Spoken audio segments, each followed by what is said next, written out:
welcome. Today I have the pleasure of hosting Oje Ojeaga. In this episode, we're excited to welcome him. He's the visionary CEO of Up in the Sky, Nigeria's leading storytelling agency based in Lagos. He's also the chief creative officer at Up in the Sky. With nearly 2 decades of creative, wow, that's a long time. 2 decades. It is. 2 decades of creative leadership under his belt. OJ has made waves across the international scene, earning recognition from prestigious platforms such as the Loeries, the Picture Awards, and the Berlin Short Film Festival. And I think I saw it somewhere. You also served on the panel for Cannes Awards. Yes. This was last year, 2023, Yep.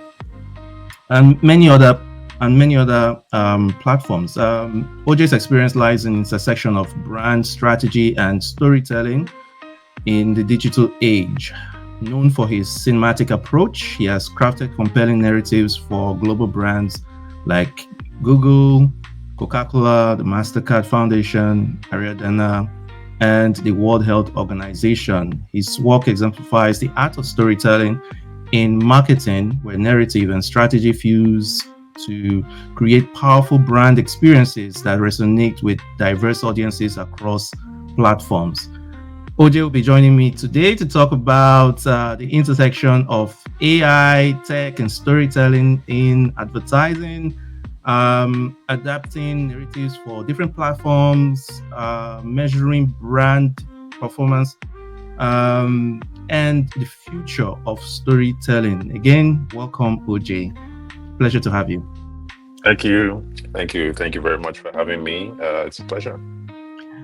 I didn't mention that we've actually worked together on a few campaigns for one of the brands that I managed at the time, ARM. Really? Oh, like another lifetime. Yes. So I know you. Of course, Ethan Okwara comes to mind when you think Yeah. about them. So I worked with Ethan, so I kind of like shadowed him while we worked on certain campaigns for the group and for ARM pensions as well. Yeah. I remember that. That was a Yeah. good one. Oh yeah, really enjoyed. I mean, even if my testament at this point is a little bit pale compared to the testament from the bigger brands like Google and Coca-Cola, but it still bears to say that I witnessed firsthand the diligence, the creativity that you brought to fore on those briefs, and I'm really honored, humbled to have you take part in this conversation with me. Thank you very much. It's a pleasure to be here. So I have a question, more like a warm up. So what do you Okay. tell your kids that you do? I have my own stories. Uh, Tell me a story. I mean, I'm really straight with them. I just tell them I make advertising. I'm like those things that you hate to watch on YouTube. That's what Daddy does. Oh my God, So, really? That worked? That was enough? oh yeah. And they don't ask you So any they're for biased, right? Well, there's the bias. Everybody else's is bad, but what Daddy does is good. So that makes it a lot easier for me. Everybody else's is Okay. I feel you there. Trying to open another dad door. Mine, I give up. I don't know if they had anything to compare with, but it's been hard trying to explain it to them. I've had 2 instances where I've had to cook up 2 different stories, but the last one, I think, and that's the one I'll probably be going with going forward, was they asked me, Daddy, what do you do at your work? And I said, I tell stories. I write stories for people. I that's See, that sounds a lot cooler. really, Hey. compared to making ads that people watch on YouTube, something tangible that they can see, they can relate with. Yeah, because people don't like ads. Even the kids, they don't like ads. It's interrupting their, I don't know, their shorts or whatever it is they're watching. But when you're like stories, they're like somebody's paying you to tell stories. That sounds cool. I want to do that. Well, yeah, hopefully they feel that way. I didn't ask for feedback because I was scared for the follow-up questions. Yeah, kids are a tough crowd. But I believe your role is, I mean, besides a tough job of running an agency day to day, admin and whatnot, I believe what you probably keep in the center of your daily dealings with your brands, your clients. You would have maybe something like a brand strategy that you try to keep as your more or less a north star. But how do you see, this falls from these kid stories, but how do you see storytelling and brand strategy intersecting or evolving in this digital age? Well, I mean, I think we're at a point where they are literally interchangeable now. If you look at some of the biggest brands that we know that have endured over time, uh, they're telling stories, right? If you look at somebody like Coca-Cola, part of the staying power of that brand is that it has consistently told stories that have outlasted presidencies, governments, it looks like it's outlasting time itself, where we have this inherent feeling towards a brand, but it's born from the stories that they've told consistently over time. We are in such an oversaturated world today that to be able to just cut through that noise and reach the person, you have to tell them a story. Just yelling at them or banging the drum and showing them an ad is not going to be enough. And I think a lot of brands over the last decade or so, they've understood that. And you can see that shift happen.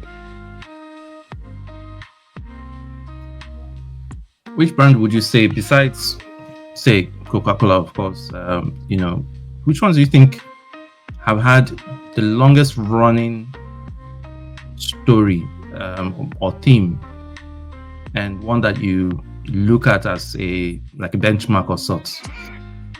Oh man, I would give a local reference for this one and go ahead and say Airtel, right? And I think just because they did it so well, and this of course was powered by Noah's Ark at the time, where you could see the rest of the market. And I mean, my partner and I were just coming off working on Etisalat at the time. And yeah, we had done some storytelling, but primarily what we had done was also just sell innovation, sell features, and try and show this how it made people's lives better. And Airtel just came in with an entirely different approach. Like, yeah, we're going to tell you a story about families and how data is making these families' life better using humor. I thought that was brilliant. Up until that point, if any agency had tried to sell that idea to a client, it probably would have met a brick wall. I know that we were just getting into short film back in 2016 when this was really kicking off, and many brands couldn't see the benefit in that kind of storytelling. But Ethel just committed to it, and they did it for at least 6 years, maybe even longer. And you can see how that has built such a positive response in the minds of the consumer. So Airtel stands out very clearly for me. That is right here, right at home, and you can see that it worked. That's very interesting. Is this which one was this? Was this the one they had a series of shots with the one with Asha Yes, I and mean, Afolayan? Yeah, exactly. You remember the guy stranded on yeah, the on the island. island, and then of course you just remember the in-laws and the wedding and Yes. all of that. And every time it would come on, we would just, we would pause what we're doing at the office and just watch it on TV. And I think Mhm. that is a sign that you're doing something right when competition is watching your work and they're like, yeah, that's good work. I totally agree. We also remember that Guinness had also tried something like this. I think they, if I'm not mistaken, I think it was DDB. When they had the Powers, Johnny Powers. It was Oh, Michael Powers, right? yeah. Yeah. Yes, That was yes, yes. spearheaded from DDB South Africa, I think. Um, You and might be right. I think, That yeah, was even way before I got into advertising, and I remember it was just this thing. I think there was even a movie. yes, They built it up from it shorts was. into critical assignment. I think That it was a was vibe. called or something. Yeah, dude, there's nothing like it, and there was a premiere and everything, and you're like, that's premium advertising. You don't see that a lot anymore. No, we don't. I think you guys have the hard job of convincing clients to take a risk on this kind of. That's it's quite expensive, risky. True, Yeah, true, but I won't even go ahead and blame just the client in this one. Uh, to be honest, sometimes as agency, it can be hard to lift up your head from the everyday grind, just trying to survive from the briefs and say, you know what, let's try something different. Clients aren't crazy. It's true that many of them are risk averse, but if you come to them with something that is unique and is different, uh, I want to, at least from my experience, a client will at least consider it. So many times agencies like us can just get too caught up in the day-to-day hustle of what we're doing and forget to, try the cool stuff, as it were.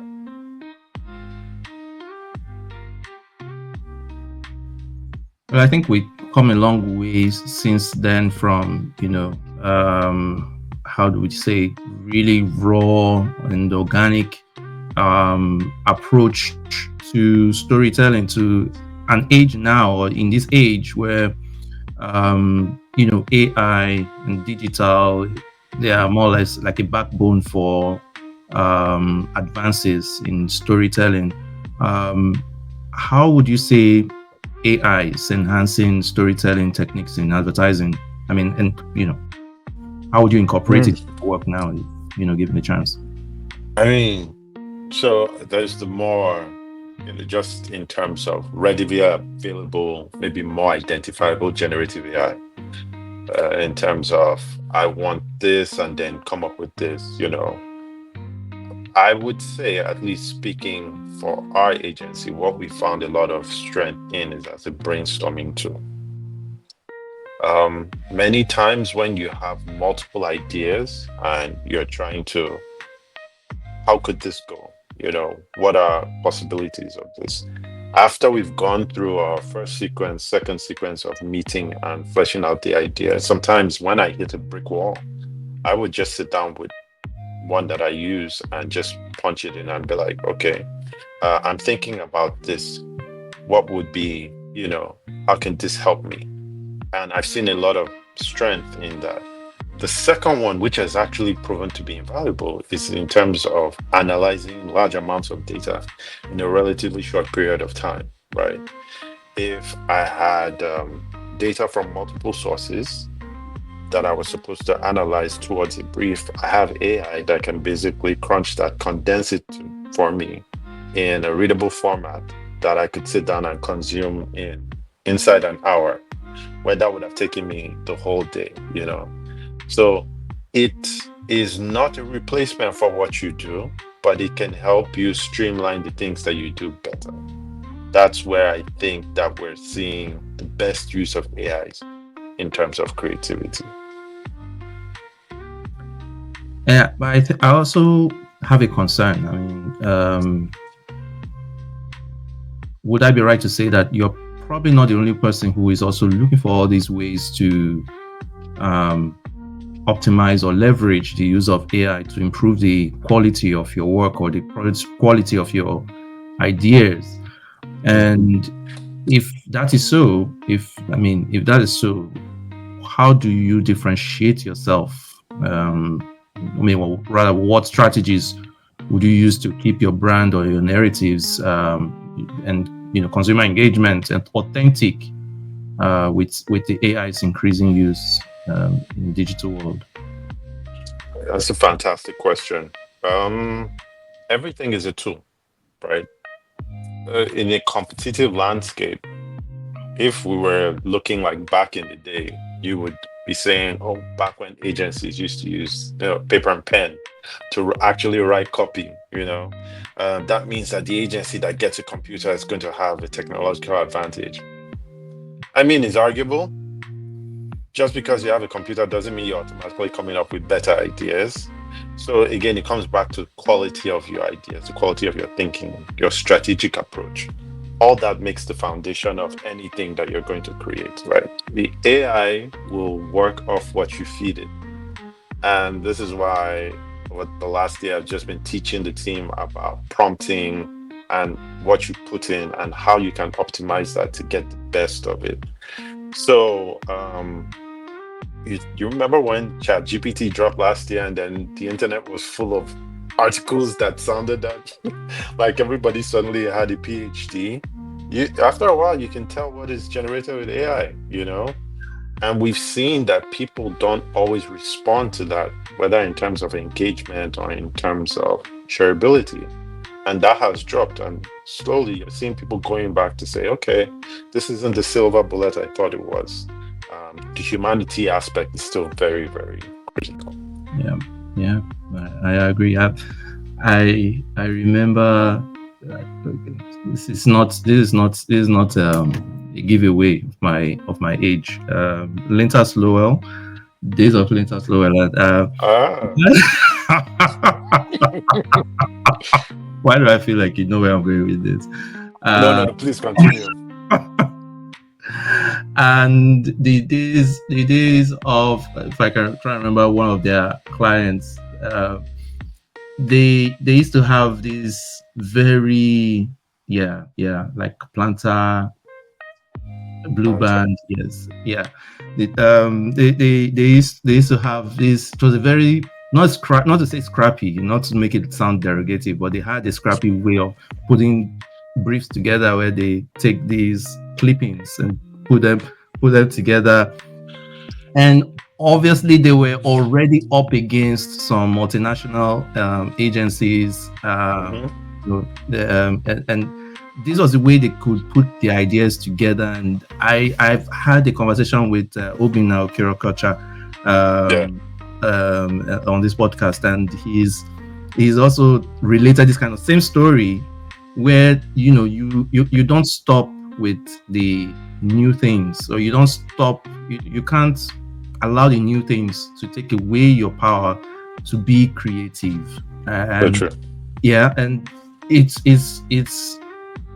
drives me to this question: how do you balance the need for creativity, right, with the use of data-driven insights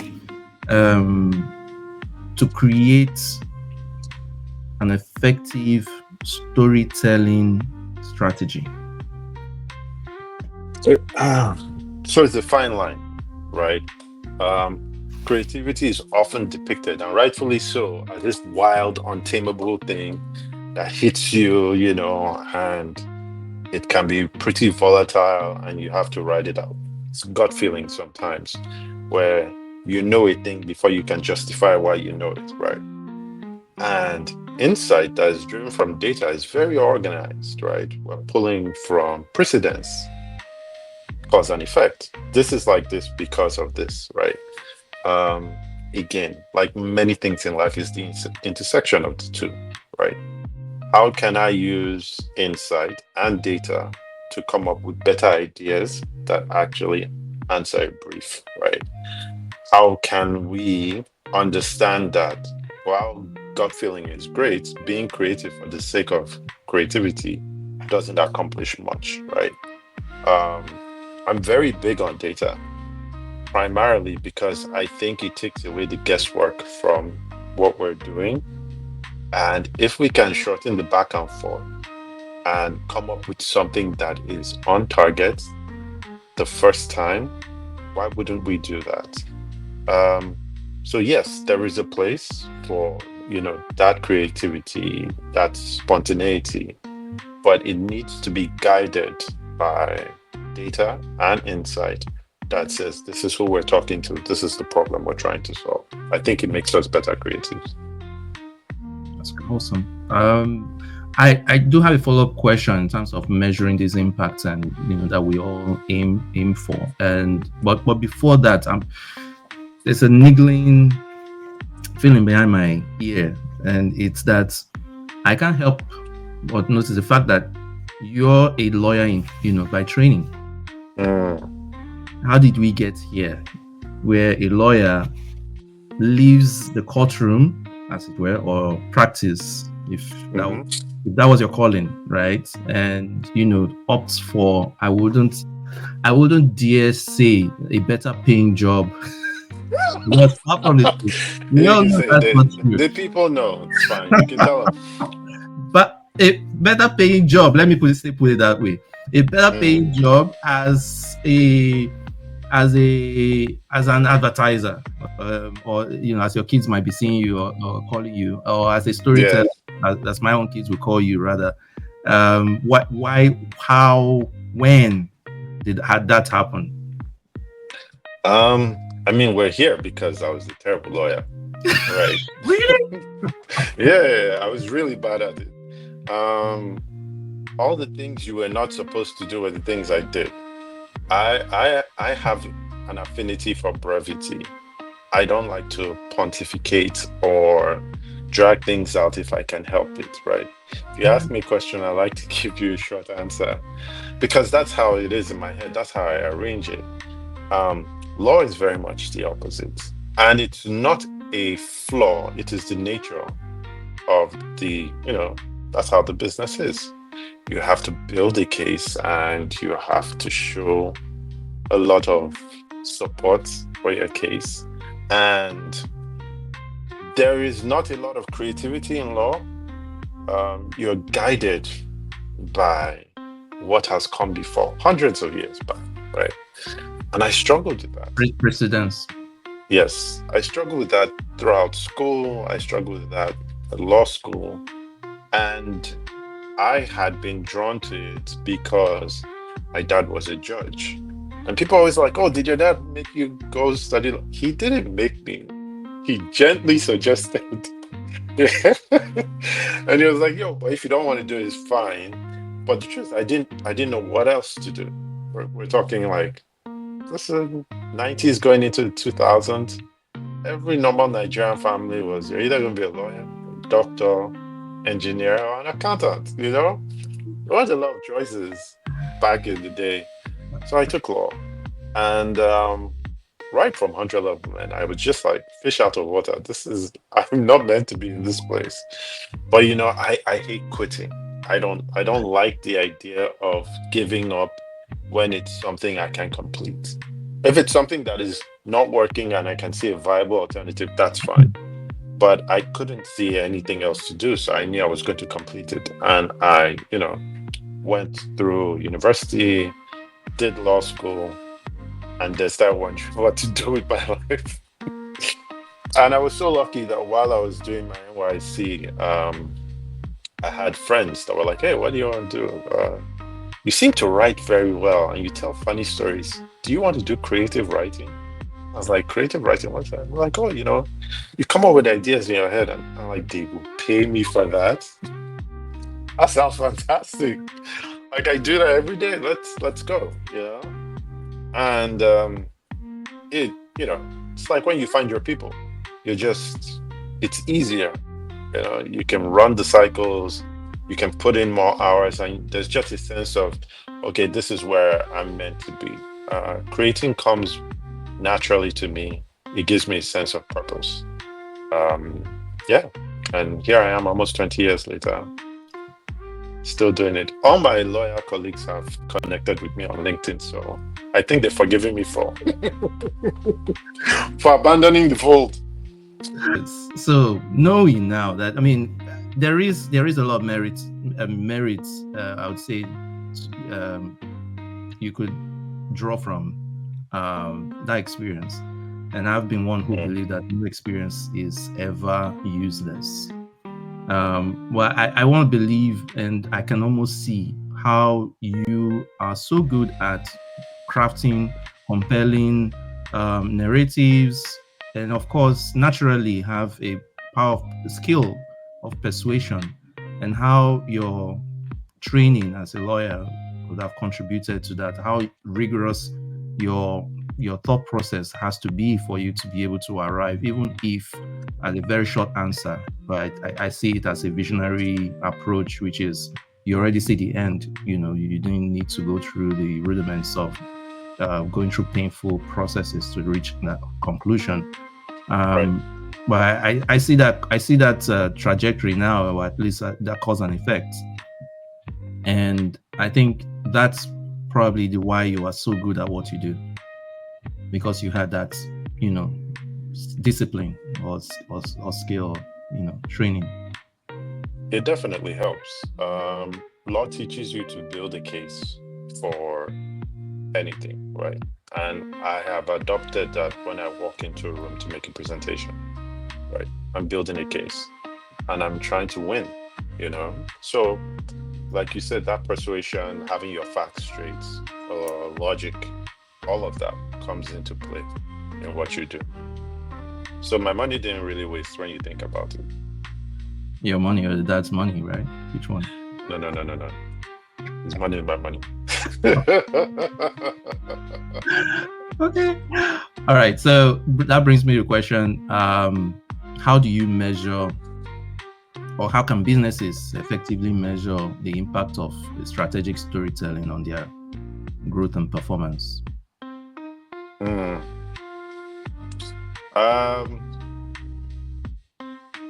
We have more ways of testing and collecting data now than we've ever had, right? You can literally test an ad before you run it and see what the response will be like.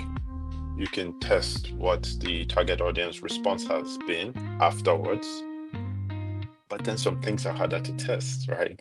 Like sometimes it's an emotional feeling that is almost in the subconscious, right? That now goes ahead to build a habit or build an affinity towards the brand or the product. Those things will probably not show up if we were going to test them. So advertising is always a mix of the things we can see and the things we feel. And I think that that's never going to change.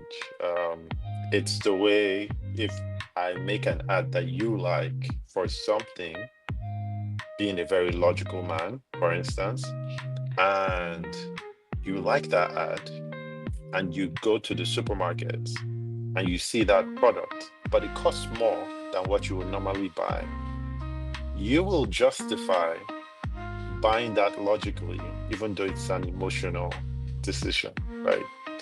And if anybody were to ask you, well, why are you doing this? You'd be like, oh, because I'm saving 20% more, and then same thing.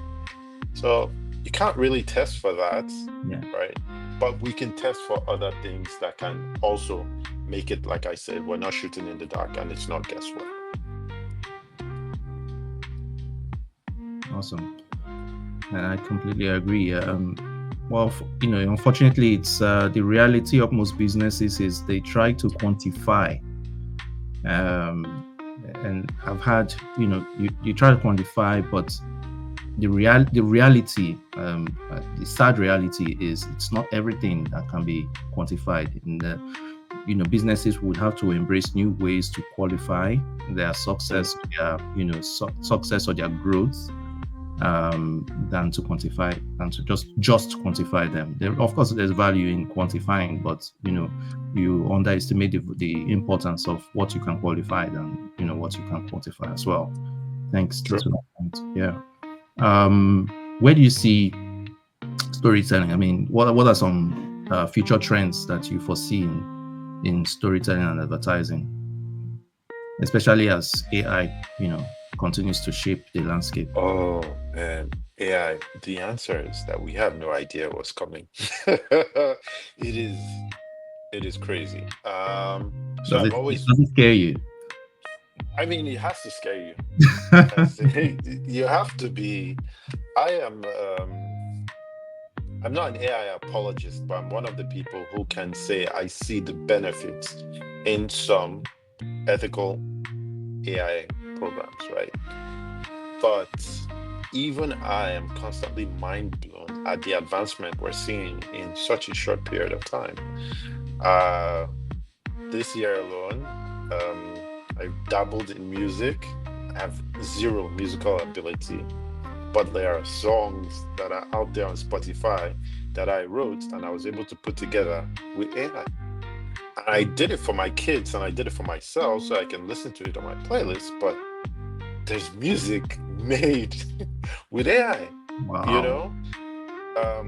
Video. We just last year, I was mind blown by Midjourney and all the things I could do with Midjourney. And now we have video generators that are not only creating convincing snippets of reality, they're doing it multi-angle. Like we could have AI that would generate this conversation, but then it will switch to just Oji talking or just Sochi talking. It could switch to a camera behind you from a prompt, And I don't think we fully understand how this is going to impact storytelling. Already, we joke about this at the office, but this young generation of storytellers are by default better video editors than we were in my time, because they're using things like TikTok, they're using things like CapCut. They don't understand, if you were to ask them, what's a smash cut, what is a pan, but they do it because these platforms have democratized all of that knowledge, right? Imagine what they can do with AI. Imagine what brands can do with AI. Of course, there's the reality. We're not going to wax poetic and be like, people won't lose jobs or this won't have a human cost. I think it very much will, which is, again, going to affect all of us in some way. But rather than run from it, I think you find out, okay, how can I harness this? Yeah. How can I use this to my advantage? How can I make better work with my clients? We're talking storytelling. Where before I put up an article, I saw a program when I was on the plane that you can feed a document to a Google program and it will create a podcast. Have you seen this? It will literally create a podcast of two people talking, and all the stuff that is in your document is going to be topic of the podcast, done in the most human style, with interruptions, interjections, jokes. Yeah. What do you know? So Yeah. I think we're going to a very interesting place. The potential is limitless, and we're all going to need to relearn our skills. We're going to need to understand that this is not going to go away. I see a lot of people saying, oh, you know what, we should protest against AI. And I think that's really hard to say. By all means, if we need some kind of legislation around it to make sure that there isn't theft and there isn't abuse, 100%. But this technology is not going anywhere. Right? It's too embedded already in different facets of society. And I think storytelling is just going to be all the more better for it. I agree. I mean, since we're on the point of the ethics and the controversies around AI, it's pretty. I won't say too late. I mean, when schools were deploying Grammarly, Turnitin, and we were all gobbling everything up. We already started implicitly, already, or rather, we were complicit in Yes. that, in its use, in its propagation, and you can't be mad now. Where we are. Exactly. It didn't seem like a threat then, so we're It didn't fine seem with like it. Of course. You know. But I think one of the things I'm really, really glad about is the kind of culture that you're building around your team by its embrace of these new trends, and especially how you give permission for them to actually learn how to engineer prompts. A lot of organizations are still on the fence to how to permit or even use some make the mistake of losing of just outright telling their comms teams do not use AI. I don't know how successful that is, but the reality is, the future businesses or the future will need to use these tools to actually get ahead, or to get ahead, or even succeed over their competitors. Otherwise, you'll be left behind. That's unfortunate. That's the truth. Unfortunately, it's the truth. Well, this is where we are with AI and storytelling. The forever battle. That's just getting started. That's just getting started. We're just trying to get all the armory, the weapons to use for that battle. We haven't even started, but that's cool. OJ, we'll survive. We have to. Yes, definitely. We will. Rapid fire questions. Oh God. No, it's not. Don't worry. It's cool. Nothing. Let's do it. Okay, awesome. What's your go-to comfort food? Anything with meat in it. I'm the caveman. I have no finesse. I'm sure your sister knows this, right? Oh, absolutely. I did see that post about your sister. You see, sophisticated. She's a chef. I'm just the eater, man. No polish whatsoever. Sign me up for tasters, okay? Just sign me up. It's a deal. It's a deal. If you could have dinner with any historical figure, who would it be?